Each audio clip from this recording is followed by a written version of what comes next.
haloperidol tablets antipsychotic agent. It has a pronounced antipsychotic effect, a sedative effect. In small doses it has an activating effect, and a pronounced antiemetic effect.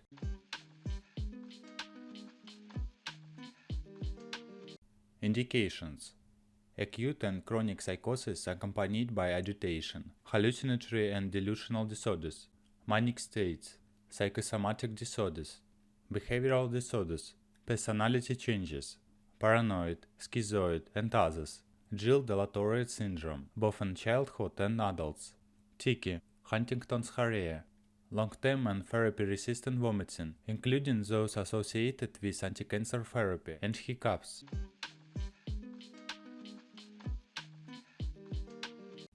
How to use: inside, during or after a meal, with a full glass of water or milk. The initial dose for adults is 0.5 to 5 mg 2 to 3 times a day. If necessary, the dose is gradually increased until the desired therapeutic effect is achieved, on average up to 10 to 50 mg. In chronic forms of schizophrenia, up to 20 to 60 mg. The maximum dose is 100 mg per day. Duration of treatment 2 to 3 months. Reduce the dose slowly. Maintenance doses 5 to 10 mg per day. Elderly or debilitated patients at the beginning of treatment are prescribed orally 0.5 to 2 mg 2 to 3 times a day. If it is necessary to use 0.5 mg of the drug, it is recommended to use tablets with a lower dosage.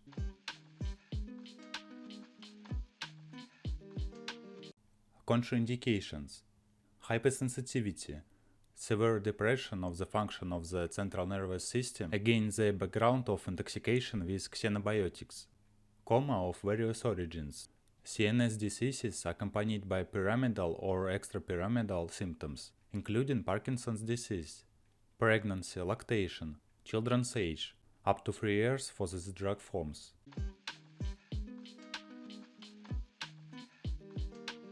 Special instructions: with the development of tardive dyskinesia, a gradual dose reduction is recommended up to the complete withdrawal of the drug.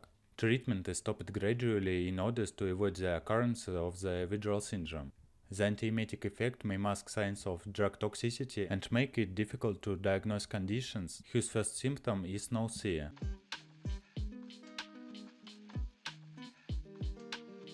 Side effects: feeling of restlessness or disturbed sleep, headache, rash, slow movements, dry mouth, nausea and vomiting, constipation, difficult urination,